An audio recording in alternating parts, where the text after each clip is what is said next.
block 2, lesson 8. It's going to be standing guard breaks. We're going to go over 3 distinct standing guard breaks. These are going to be our primary 3 that we use under any and all circumstances. So anything outside of this, we want to stay off of that for just a little bit.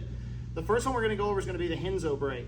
Now the key with this break, that it might be hard to discern on video, is that I am twisting my hips. Essentially, I'm stepping in with what will be my offside leg or my lead leg, and I'm torquing my opponent's hips. So I'm trying to take them off of their straight line and make them doing kind of off to a 45 degree. So from closed guard, the renzo break, very powerful guard break. So we want to always go from 2 on 1.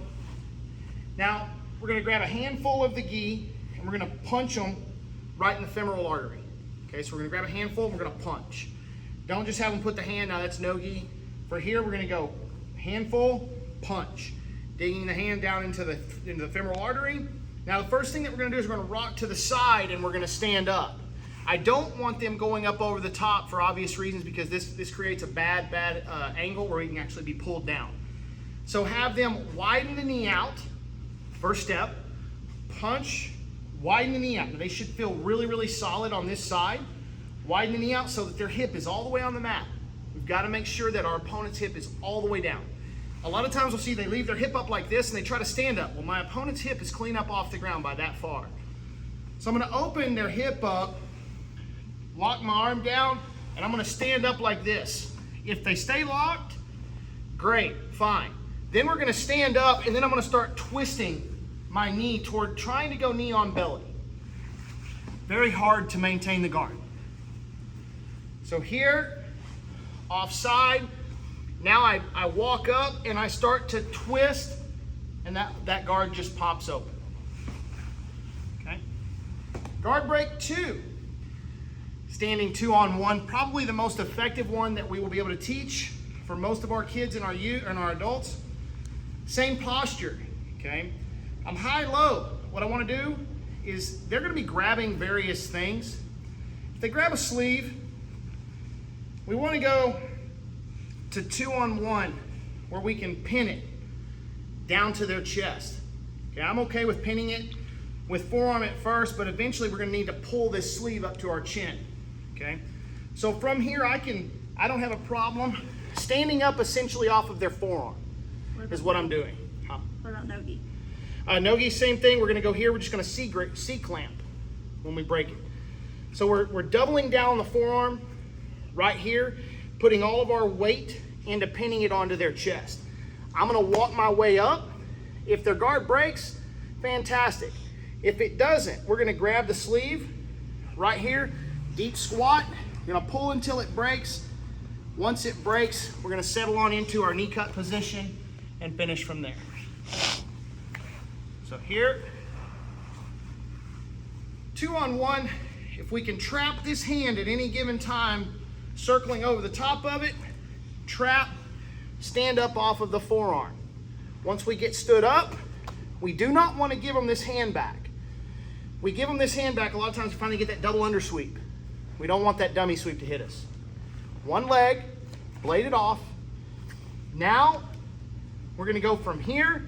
Elbows are going to drop, and we're going to pull all the way up. Okay? Once it breaks, push down, diving underneath, cross face.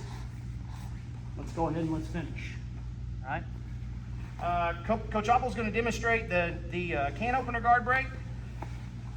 Hey, on that one, we keep telling the kids, let go, don't let people lift them off the ground, right? Correct. Let's let go, and let's jump into our guard structure from there. Okay. Kids don't need to come off the ground. Correct. Need to release before they get lifted. Okay. Can opener guard break. First thing you're going to notice here is she's a little bit shorter than I am. She's got some range issues. Most of us, I want them C-clamp in the armpit, just like this. So once she C-clamps, Thumbs up. she now immobilizes my body. I cannot work for anything I normally want to work for. It's a great grip. However, as you go through this, you may find that this has you a little bit overextended. So what she's gonna do here is, she's gonna hold here until she gets up to her feet, and then she's gonna work her hands back a little bit more up under my rib cage, okay? Here's the stand. Go ahead and take it from here. From here, I'm putting my knee down the center, kind of going into like a runner's stance. I'm kind of holding onto his gi because I can't reach into his armpits, especially when I am going to literally just push back until it opens. I am in a runner stance when I stand up. I'm here and I'm just pushing back. I'm leaving the knee in and I'm coming back on my thigh. The brake mechanism is a simple rock back.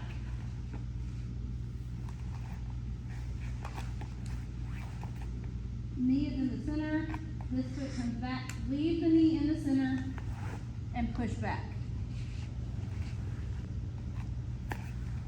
Braking mechanism here is a simple rock back. Now, one of the things you're gonna see is old school, and kids will do this by default, not knowing, and I was even, up until just filming this video, I was even doing it probably the incorrect way and still watching it instead of, until I watched a Danaher video. Totally different how we're gonna do this. We're not trying to sit. Let me make this distinction here before we move on, coaches. We're not trying to sit into the open. Meaning, once I'm here and I pop up, I shift. I'm not trying to sit to get it to break open. That's a byproduct. I'm rocking backwards to bust the guard while I'm still upwards, okay? Let's make sure we understand the distinction of that.